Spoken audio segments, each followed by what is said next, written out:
अस्सलाम वालेकुम। मैं हूं डॉक्टर हिदा अरशद और आप देख रहे हैं हेल्दी इनसाइडर।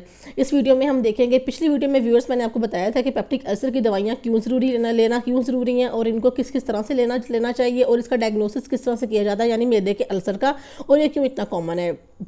आज मैं आपको बताऊंगी आज की इस वीडियो में कि इसके लिए क्या क्या प्रिकॉशंस की जा सकती हैं। यानी अगर आपको मैदे में अल्सर हो गया है तो इसके लिए आपने क्या क्या चीज़ एहतियात करनी है। स्मोकिंग छोड़नी है if you are a smoker.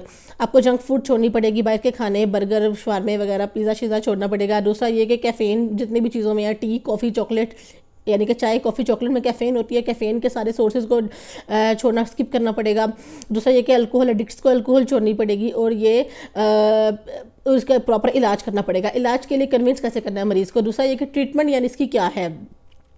आपने बड़ा कॉमन एक सिरप देखा होगा, एक तो मैदे के मरीज कैप्सूल लेते हैं बहुत और एक सिरप पीते हैं, डाइजेक्स एमपी म्यूकेन। तो ये जो सिरप है डाइजेक्स एमपी म्यूकेन ये और जो फेमोटिडीन, ये जितने भी सिरप हैं इनको मैं आपकी डोज नहीं बताऊंगी, लेकिन इसको सिर्फ इस वीडियो में बताने का मकसद ये है कि ये पूरे 1.5 महीना तक जब तक आप नहीं लेंगे आपका अल्सर ठीक नहीं होगा, और ये आप खाने के बाद भी ले सकते हैं। यानी इत्तेजाब मैदे से निकल गया, उसके असर को न्यूट्रलाइज करने के लिए ये सारे सिरप होते हैं। जो मैदे का कैप्सूल होता है वो मरीज़ ठीक तरह से लेता नहीं है। बहुत इंपॉर्टेंट टॉपिक है। डॉक्टर साहब महीना हो गया मैदा की कैप्सूल लेते हुए, मैदा तो ठीक ही नहीं हो रहा, ना अल्सर ठीक हो रहा है, ना कुछ खाया पिया जा रहा है। तो भाई ये जो कैप्सूल हैं इनको आपने, डॉक्टर साहब ने ये भी लिखा होता है, चाहे जितनी भी जल्दी में गवर्नमेंट हॉस्पिटल का डॉक्टर हो, कितना ही पेशेंट का रश हो, इतना ज़रूर लिखा होता है कि नाश्ते से पहले, नाश्ते से आधा घंटा पहले लेने का मकसद ये है कि ये कैप्सूल खाली पेट में असर करता है। खाली पेट में क्यों असर करता है? क्योंकि इसका मकसद है एसिड को निकलने से रोकना। एसिड के निकलने का जो फाइनल कॉमन पाथवे है उसको इनहिबिट करना। जब एसिड ही निकल जाएगा हमारे मैदे के सेल से तो फिर इसको न्यूट्रलाइज करने का फ़ायदा ही नहीं है। एक बार खाना खा लिया एसिड निकल गया, क्योंकि खाने का जब आप थॉट आता है ना आपको, तो तभी आपका एसिड सिक्रेशन तेजाबियत शुरू हो जाती है। और जब खाना खा लिया एसिड निकल गया तो उसके एसिड को न्यूट्रलाइज कैसे करना है? ये खाने के बाद वाला कैप्सूल तो नहीं है, इसने एसिड को निकलने से रोकना है। यानी खाने से आधा घंटा पहले ही आपको ये कैप्सूल लेना पड़ेगा, तभी इसके असरात आप देखेंगे अपनी बॉडी में। तो और लेना भी पूरे 1.5 महीने के लिए पड़ेगा इसके, और यानी कि इसका यही है। और दूसरा एक और हम देते हैं टैबलेट्स, जो भी आपको खाली पेट लेनी पड़ती हैं। यानी कैप्सूल हो या टैबलेट्स हो, वो खाली पेट अगर कहे तो वो खाली पेट ही लेनी है। सुबह शाम कहे सुबह शाम ही लेनी है। डॉक्टर साहब ने जिस तरह हिदायत की है उस तरह से लेनी है। खुद डॉक्टर नहीं बनना, वरना आपका मैदा कभी ठीक नहीं होगा।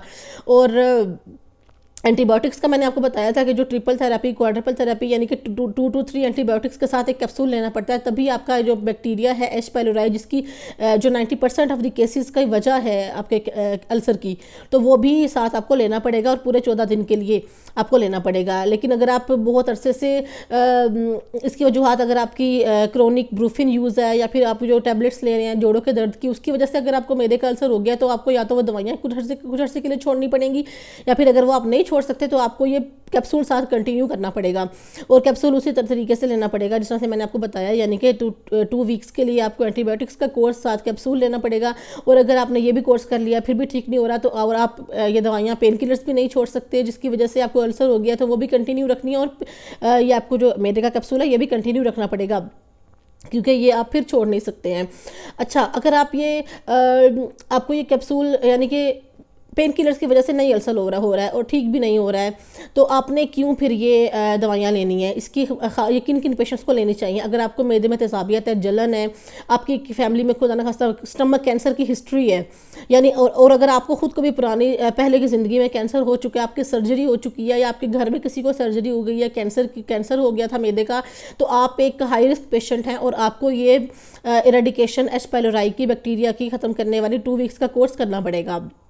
ये आपके लिए मैंडेटरी हो जाएगा। और कुछ जो माल्ट लिम्फोमा के पेशेंट होते हैं, यानी कि लोकल सा ट्यूमर होता है बॉडी में, उसके पेशेंट्स को भी ये लेना पड़ेगा। और आप अपनी पेन किलर्स नहीं छोड़ सकते, उनके पेशेंट्स को भी एच पाइलोराई वाली, यानी कि बैक्टीरिया को किल करने वाली थेरेपी 2 वीक्स की एंटीबायोटिक्स की करनी पड़ेगी, तभी ये मुकम्मल तौर पर हील होगा, वगरना नहीं हील होगा।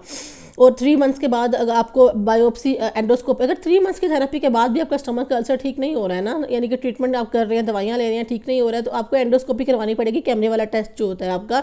और साथ साथ आपको बायोप्सी भी करवानी पड़ेगी कि वो कैमरे से जब आप टेस्ट मुंह के जरिए कैमरा दाखिल करते हैं, स्टमक तक जाता है, उस कैमरे के टेस्ट के जरिए अगर आपको, यानी कि उसको एंडोस्कोपी कहते हैं, उससे भी अगर नहीं आराम आ रहा है तो बायोप्सी लेनी पड़ेगी, खुदा ना खास्ता कैंसर तो नहीं हो गया, यानी छोटा सा टुकड़ा लेना पड़ेगा।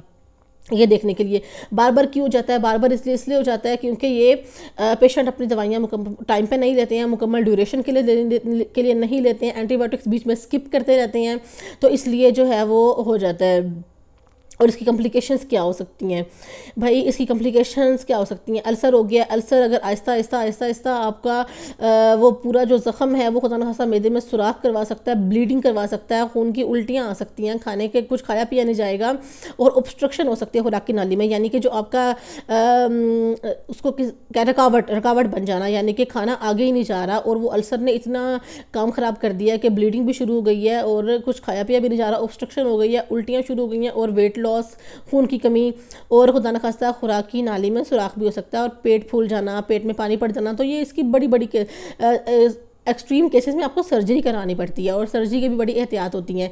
तो ये सब कुछ पेप्टिक अल्सर के बारे में था। तो वीडियो के एंड तक देखिएगा। बहुत शुक्रिया, मिलते हैं नेक्स्ट वीडियो में। अल्लाह हाफिज़।